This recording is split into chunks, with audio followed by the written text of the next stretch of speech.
Well, good morning, everybody. It's good to be back with you live after a few weeks of having to give you pre-recorded videos. I am back, and it seems like a really long time that I've been off. The last time I was talking to you, it wasn't even summer, and here we are halfway through. So uh, I am back, and kind of wanted to share with you a little bit the story of kind of what I've been doing for the last few weeks. Um, we found out about a year ago that some friends of ours were going to be moving to San Diego, and so we decided last summer that we were going to travel out there with them and camp our way across the U.S. And it was going to be a 5.5 week trip. We eventually decided that we took with our travel trailer, and um, it was 7,000 miles of driving through 19 states, including Pennsylvania. And our kids actually ended up in the 20th state because my wife took a detour through Michigan at one point. Um, but it was kind of an epic trip that we went on this summer, which was awesome. And my thanks to so many of the people who filled in and just took care of things while I was gone, especially Tim DeMott, Jason. There were a bunch of people who stepped up and kind of filled gaps.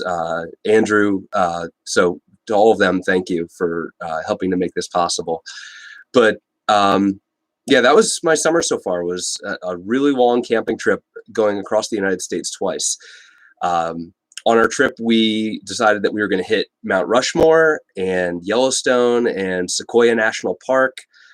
We went to the San Diego Zoo. We went to the beach in San Diego. We saw the south rim of the Grand Canyon. We went to Mesa Verde National Park.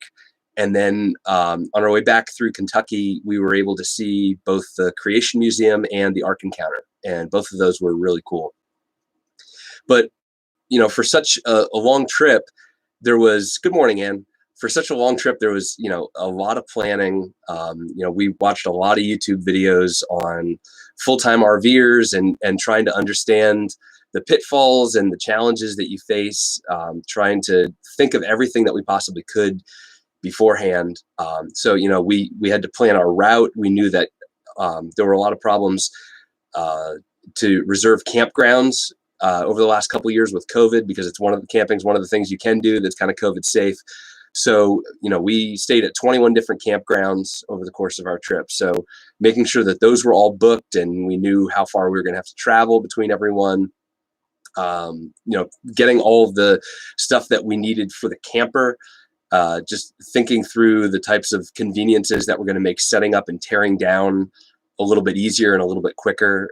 For those of you who don't camp, a setup and a teardown process, getting everything set up is usually probably about an hour.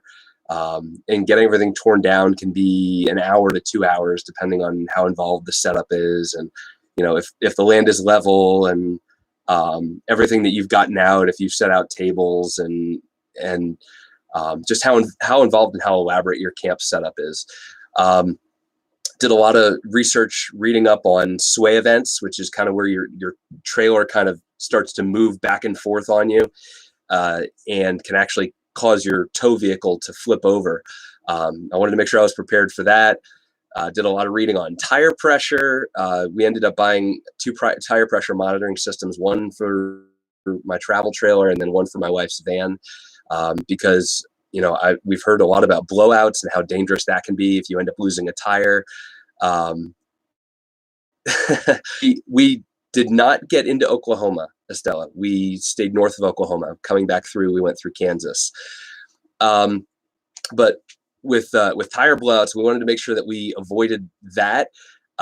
So we bought tire pressure monitoring systems, and we were, very anal retentive about making sure that our tire pressure was right at every stop. And as you go through different elevations and you go into hotter and colder climates, making sure that that your tire pressure is right, because if your pressure drops too low, it can cause your tires to heat up, and too much heat can cause your tires to blow out.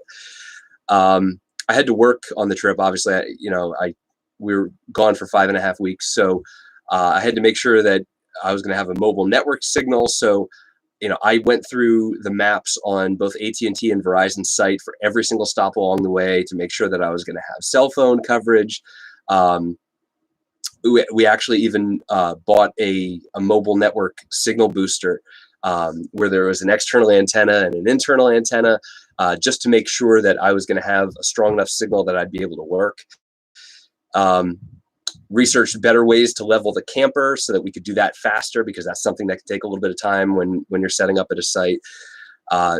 We made setup and tear down checklists. When you go camping, there's so many little steps that you need to get done, and you need to make sure that in some cases you're doing them in the right order, because if you don't do them in the right order, then you can break stuff, or you can, funny story, at one point I was moving my camper, not on this trip, but in the past, and I thought it would be a good move for me to kick out my chocks early, just so that I wouldn't have to do that when I hooked up to the tow vehicle. Well, you never take your chocks away until you're hooked up to your tow vehicle, because that's what's keeping your camper in place. And my camper started to roll away on me, and I was able to grab the chock and slam it in place really quickly. But there are lots of little things like that that you have to get right.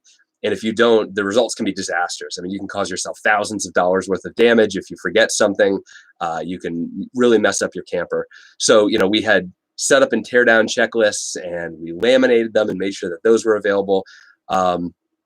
When you're traveling with a trailer like that, you want to make sure that you have directions that will take you places where you won't go under an overpass that is too small. So you have to know your clearance for your trailer. There are also certain roads that the turns are just too tight, and if you try to take a turn that's too tight, I mean, I've got a 32-foot travel trailer, so with the tongue, it's 36 feet long. On the back of my truck, it's like 56 feet long. So you're like the length of a semi. So just making sure that we were going to be able to get everywhere we wanted to get. So I had printed trucking directions for every step on the trip, and printing maps and information packs for every campground. Different campgrounds have different rules about the things that you're allowed to do and what you're not allowed to do. There was just so much planning that went into the trip. About your question, Estella, with the trip to Oklahoma, we could talk at some point about the best path to take, but you kind of want to stay on major highways. I would imagine 70 was one that went kind of through Kansas, so I'd probably end up taking 70, but we can talk about that. So there was just a ton of work that went involved in prepping all of this stuff, and we knew that stuff was going to come up along the way that we weren't planning for, but we wanted to make sure that we planned everything that we possibly could, because we wanted to minimize what was, potentially could go wrong. And so if you saw the thumbnail this morning,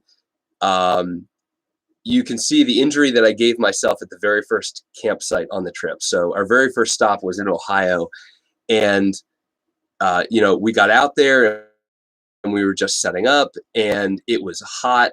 And when you first turn on, when you first plug in your camper, all kinds of things go on. So you flip on your hot water heater and your fridges come on, and it was hot, so we had the air conditioning on. And so my wife was trying to cook dinner, and yeah, it was quite a lot to plan. And yes, we started with a pop-up. We did that for a summer, and it just gets more complicated from there. But so we're getting set up at our first campsite, and all the stuff's coming on. My wife wanted to cook dinner, and she plugged her skillet in, and I was on the phone. There was an issue that I was trying to work through with somebody, and the breaker tripped on the camper, and it actually tripped at the power station there. And my wife said, "Hey, the breaker tripped." And so, okay, I just flipped it back on, and she keeps cooking, and then it trips again. And, "Hey, the breaker tripped again." And okay, so I just go flip it on, and I'm not thinking through all of the details of what's going on and what could be causing the problem.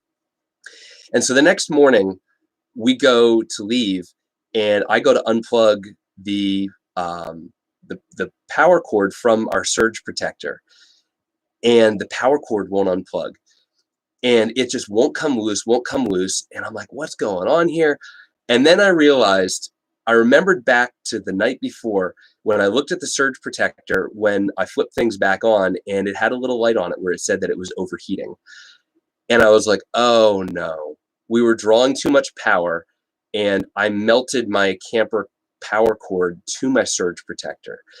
And so I went to my truck, and I got out a pocket knife, and I'm trying to like work the rubber from the camper power cord off of the surge protector, and I slipped and I gashed my finger and kind of gave myself right on my pointer finger in my right hand, gave myself a really big cut. And over the next few days, it started to get infected, and it was so painful. Thank God for Nu Skin, which is really the way I made it through. I did Neosporin and in order to try to clean it up. But Nu Skin, just putting that over there was really kind of what kept me going. But here we were leaving our first campsite on the trip, and I knew that there were 22 trips happening, and we'd only done step one. And it was kind of daunting to think about this trip all the way across the United States and just all the planning that had gone into it, and how involved it was going to be, and everything that potentially could go wrong. And I kind of had this moment of, do I really want to keep going? Like, if we're going to turn around, now's the time. Yeah, I'm going to lose hundreds of dollars, maybe, actually probably hundreds of dollars in fees for, where we had booked these campsites, but I could cut my losses now and we could go back. And I know my wife was kind of having some of her own concerns about, should we do this? And is this too big? And like, this is scary. There's a lot of stuff that goes into this. And, I had that kind of moment of, man, should we really do this?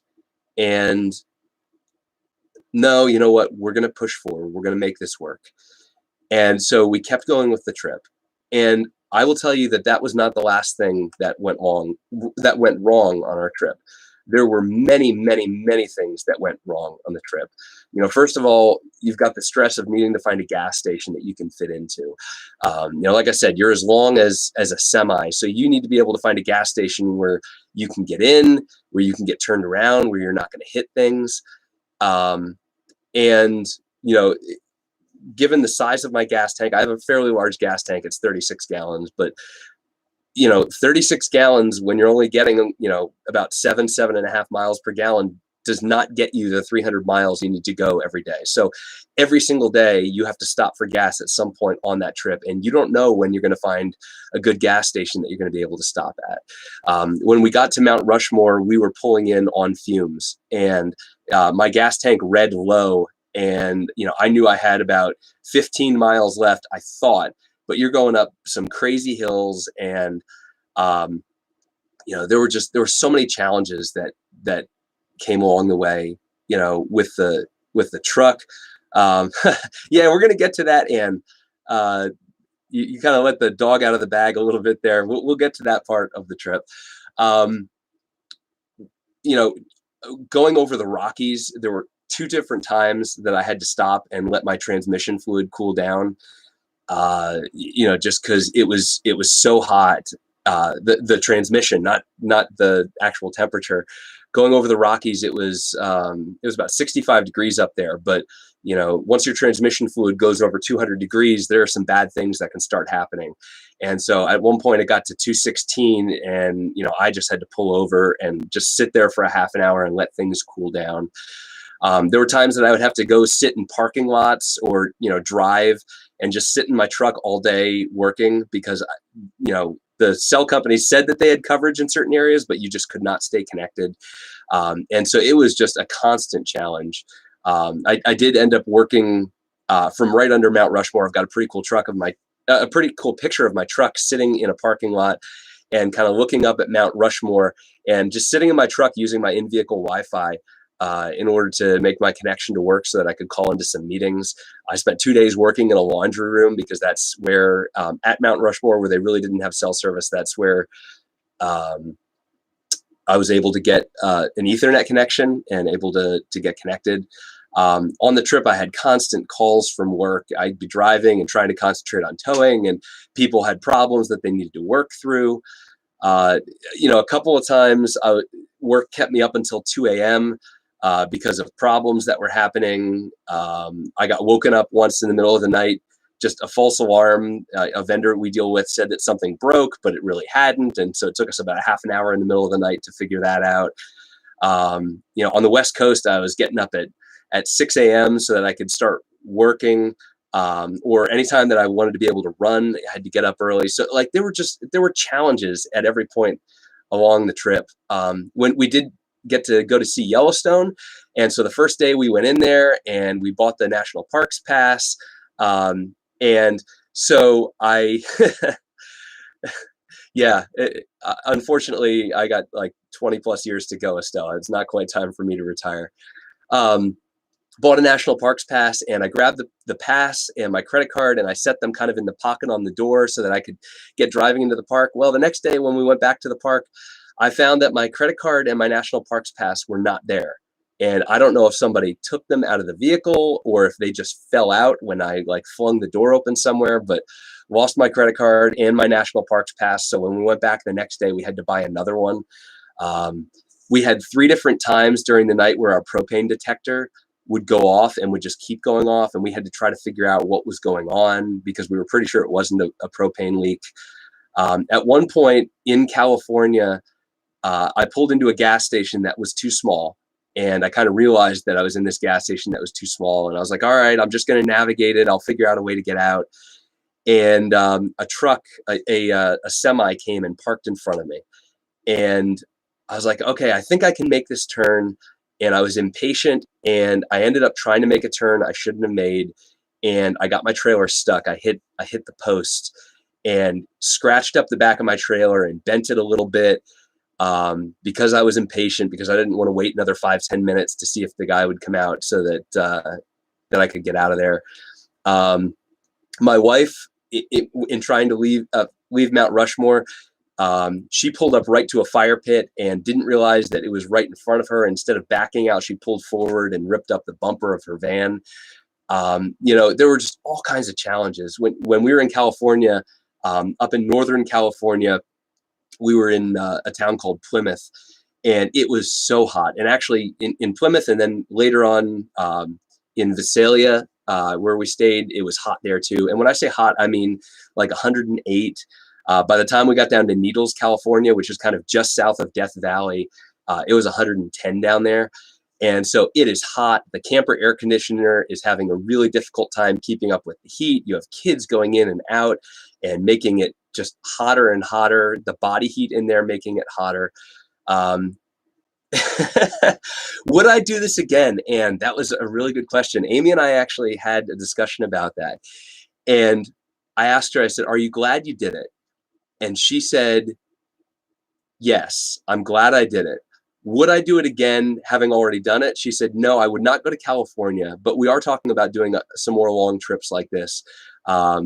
We did not particularly enjoy driving through the desert, but it was so awesome to go across the entire United States and to see things that I'd never seen before, to go in states that I'd never been in before. It was fantastic. Yeah, when it's cooler, for sure. There were some sections that it was cooler. When we were driving through Chicago, I was a little stressed about the Chicago traffic. I mean, Chicago is the third largest city in the country, and as we're approaching Chicago, we just see the clouds in front of us. And yeah, New England's a lot closer, Kathy. We see the clouds in front of us, and on our phones, we get a severe tornado warning where they're telling us that we need to exit the vehicle and find a ditch to hide in. Well, I'm in the middle of Chicago, bumper to bumper traffic. There's this torrential downpour. Different sides of the road are flooding.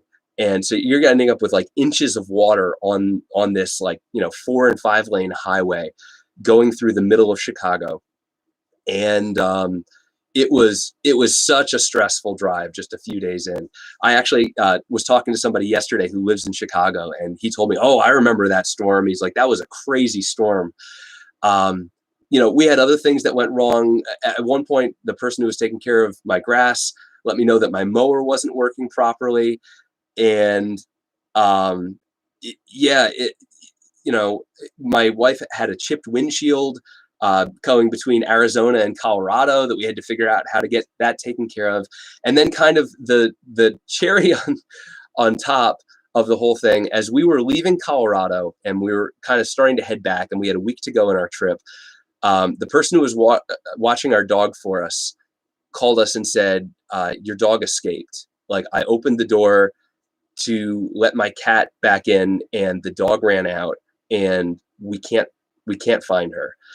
And so we had that stress kind of at the end of our trip of, oh no, the dog's out there. And of course we didn't want to tell the kids because we didn't want to get them freaked out. And we didn't know what was going to happen. You know, the person who was watching her lived near like a really major highway, it's like a 4 or 6 lane highway. And what if she runs out into traffic? And, you know, what if he can't find her? And so, you know, my wife and I were talking in code as we were, you know, we had 2 vehicles. So she drove with the kids and I drove with the camper, and my mom went with me. But, you know, we had this stress of, you know, how are we going to find this dog and what's going to happen? And kind of right after we found that out, as we were driving from Colorado into Kansas, we had this, again, another torrential downpour. I had to get down below 20 miles an hour because you just could not see anything. And we had these concerns going through Kansas about tornadoes and what was going to happen. And then finally, we get into Goodland, Kansas. We camp overnight. We wake up the next morning and the power in our camper just completely cuts out. And what in the world are we going to do? And my wife said to me, well, what are we going to do? Are you going to fix it now? And I said, no, let's just get going. Let's hit the road. Let's get across Kansas. We've got like a 6-hour drive to get to the other side of Kansas, and let's figure it out there. And so we get to the other side of Kansas, and I start to troubleshoot what's going on with the power. You know, again, it's 90, I think it was like 94 degrees. So it was hot. And we needed air conditioning. And, you know, what are we going to do? Do we have to stay in a hotel? Like, can we fix the camper? And the campsite that we ended up with, and this is kind of where I'm going with this incessant whining that I've been doing all morning, was we end up at this campsite, and I figure out the problem is the surge protector. But the plug that I've been plugging into the surge protector from our camper, the prongs on the plug have been loose, where I've actually been like prying this thing off of the surge protector every time that I've been using it, because I was so concerned that I was going to end up breaking the end of my plug and not knowing how to fix it and not having any power in our camper other than the battery. And so the campsite we ended up at, not only did they have a new surge protector, but it was not exorbitantly priced. A lot of times when you go to camp stores, things will be marked up, 50%. And surge protectors are not cheap. The price of the surge protector at this campground was $150, which is about what you would spend if you were buying it online from Amazon. And not only that, but they had new plug ends. So I was able to sit out there and cut off the old end of the plug and then rewire it to the new plug end and get the whole thing fixed permanently. And none of it was exorbitantly priced. And we just totally at that point kind of felt God's favor falling on us. And, it might seem funny that I say that because of all of the challenges we had along the way. I mean, at one point we stopped and we splurged and bought 2 new camping chairs at a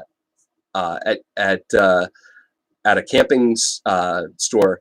And these were like $70 chairs, and we had them for 2 campsites and accidentally forgot them. And so here's like, with tax, we're talking like $150 just gone. My credit card gone, the scratched up camper, the ripped up bumper, just everything that had gone wrong on the trip. And there was this feeling of, oh man, God is looking out for us. And like, it's going to be okay.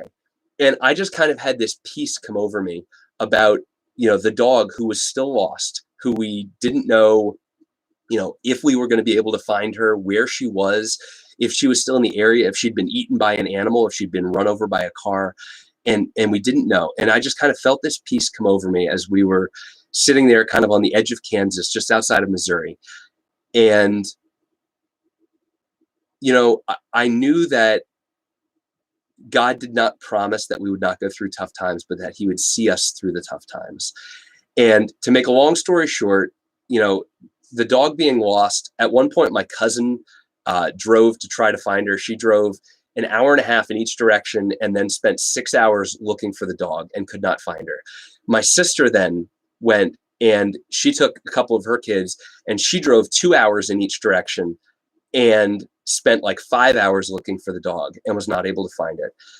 And so finally, my wife ended up kind of short-circuiting the end of the trip. I stayed the last night at a campground in Western Pennsylvania. My wife drove through until 11:30 at night, got home, got up early the next morning, took my daughter, went out, and after calling the dog for about a half an hour, the dog came out of this cornfield where they had spotted her and came back. We ended up getting her to the vet. Everything checked out. We've got her on some meds and everything, but everything checked out. And there was just this feeling of God is watching over us. And no matter what the challenges that we face, there will be trouble, there will be tough times, but that's not proof of God not watching out for us. The proof is that God sees us through those tough times. And so the verses that I want to reference this morning are Isaiah 43:2, where Isaiah said, "When you go through the deep waters, I will be with you." And this is him quoting God. "And when you go through rivers of difficulty, you will not drown. When you walk through the fire of oppression, you will not be burned up. The flames will not consume you." God will be there for us. And he's not promising a free pass that we get out of those tough times. He's promising that we will get through those tough times and that we can lean on him. In John 16:33, Jesus said, "I have told you all this so that you may have peace in me. Here on earth, you will have many trials and sorrows, but take heart, I have overcome the world." We are promised trials. We were promised tribulation. And, I want to quote the song. We sing a song called Joy by Rend Collective. And the song says, "The dark is just a canvas for your grace and brightness."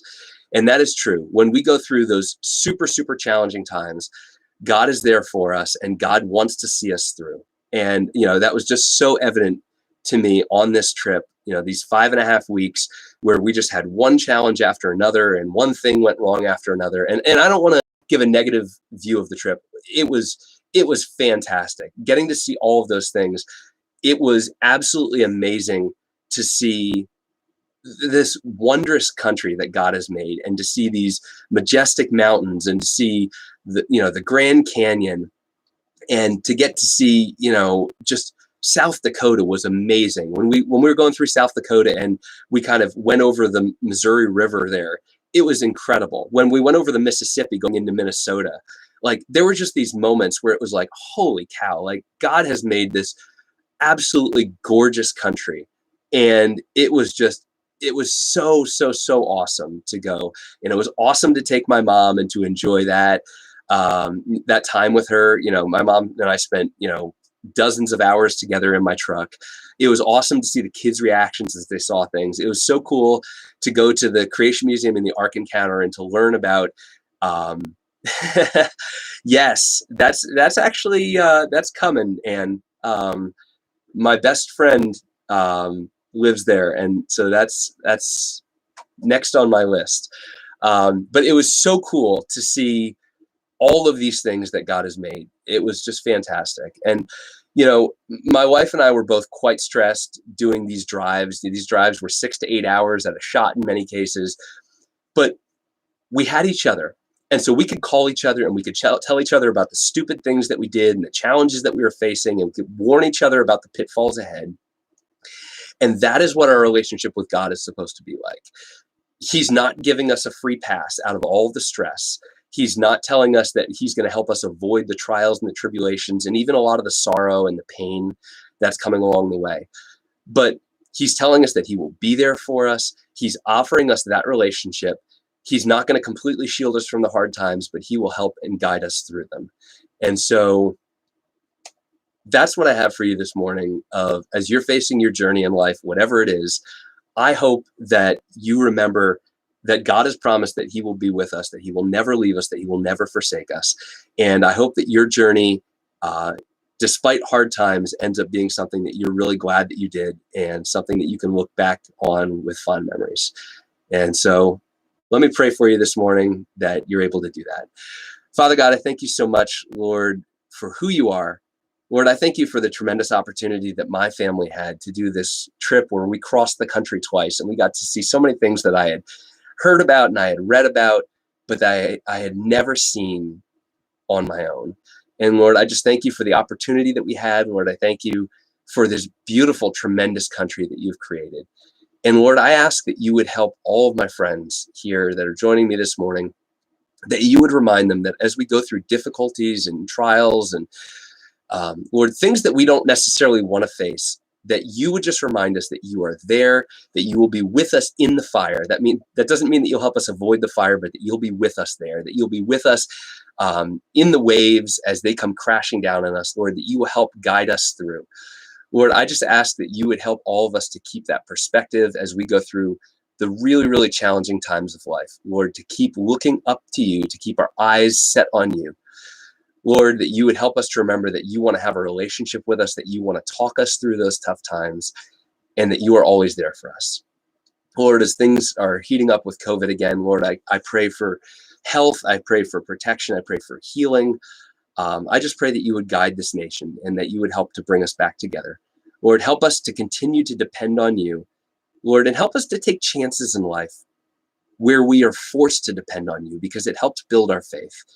Lord, remind us of that kind of faith hall of fame in Hebrews 11, where you talked through all the people who had to depend on you and how it was counted to them as righteousness for having their faith. And Lord, we just thank you so much for this opportunity that we have to get together and to talk. And I thank you for bringing us back safely. In Jesus' dear name, amen. All right, well, I hope that you guys have a fantastic day. I'm glad you enjoyed hearing me ramble about my trip. It was awesome, and I hope maybe someday that you guys have an opportunity to do something similar. Estella will have to talk about your trip and helping you plan that out. Yeah, it was great seeing you all this morning, and I will see you live tomorrow. It will be good to be back. All right, take care. Have a great day.